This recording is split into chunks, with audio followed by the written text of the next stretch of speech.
Hello everyone, welcome back to the program. We've been looking into the gut microbiome and how we generally are what we eat. And today we will be speaking about the foods harmful to brain function and those that are good for it. It's time to talk health and well-being with dietitian Kate Save from BeFit Food. Wonderful to have you with me in the studio. How does our diet affect our brain functions? I know how drink does it, but how does food do it?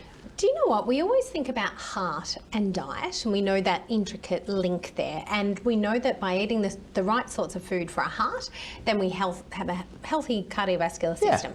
When it comes to brain health, the brain is actually only 2% of our total body weight, yet it takes 20% of our energy.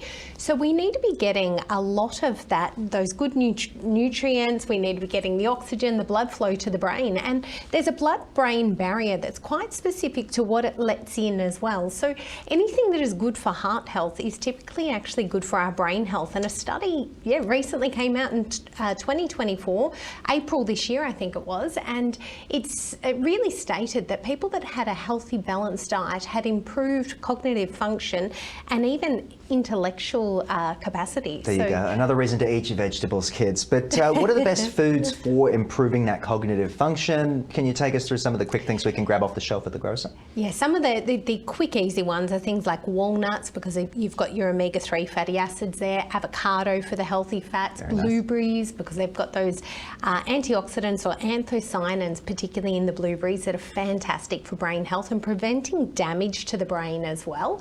Broccoli is another really good one, and all of our green leafy vegetables. Cruciferous, I believe, is the phrase. Perfect. And it's so important for children. We need to start early because you build those early foundations as well.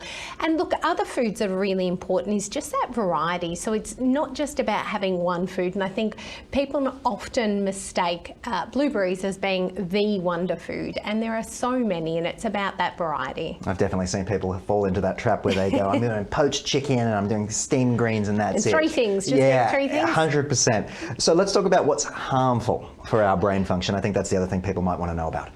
Oh, the most critical is actually our sugar intake, or our foods that really spike our blood sugar levels. And unbeknownst to most people, know that high sugar foods and highly processed foods will cause a rise in blood sugar levels. But what they often don't realise is it's the high GI foods, like the white breads in particular, that actually break down in glucose, like glucose in our body, and cause exactly the same damage. And even too much carbohydrate processed foods, it doesn't matter what they are, cakes and biscuits, we know they have sugar, yes, they'll cause damage, but too much rice, pasta, potatoes, just carbohydrates in general that is beyond what the body is burning will cause this rise in blood glucose levels, which then affects the energy cells of the brain, so the mitochondria, and that's been linked to migraine as well.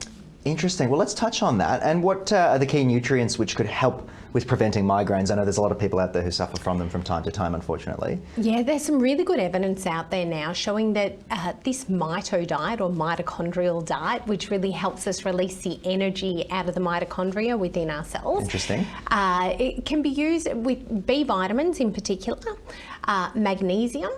We've also got things like coenzyme Q10. So there's a lot of vitamins and minerals that will help with brain function, but they're actually found in all of our everyday foods, and that's the easiest part about it. If you're getting your eggs, which have got choline in them and some proteins, and you're getting your omega-3s from some fish, and then you're getting your avocado and your walnuts and nuts and seeds, healthy fats.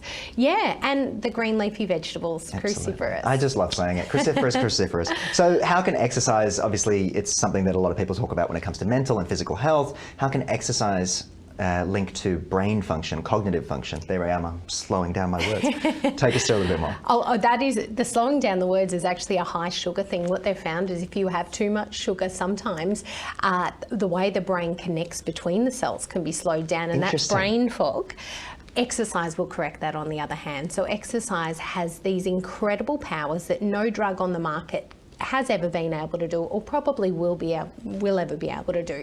It actually causes not just neuroplasticity and improvements in the brain, but neuroplasia, the growth of new brain cells, which we never thought was possible. So when you get out there and do some cardiovascular exercise, you get the heart rate up, you produce something called BDNF, or brain-derived neurotropic factor. You grow new brain cells. And we know after a workout how we feel, but it actually helps those connections in the brain and two particular areas of the brain. So the hippocampus, where our memory center is, and the prefrontal cortex, which is where you feel the brain fog, where you make your decisions. So really, really key to good brain health. And let's not forget sleep. Oh my God, 110%. Can we finish with sleep in terms of brain cognitive function, just to wrap it all together? Sleep is more critical than anything else. If you do not get sleep, not only are you more likely to have those high sugar foods and do damage to the brain, and that can lead to what they're calling type 3 diabetes, Alzheimer and dementia, but if you're not getting enough sleep, then your brain actually can't clear itself out. It's got its own detox system, let's call it. So overnight, when you sleep, it clears out all the junk. If you don't sleep well, that junk is left in your brain and you will be foggy. It's like defragging a computer. It's very interesting. Kate, right. As always, thank you for taking this apart for me and breaking it all down. I'm going to have to start eating some more blueberries, so I appreciate you and your time. My pleasure. Stay right there. More Ticker coming up right after this. You're watching Ticker. We'll have more in just a few minutes.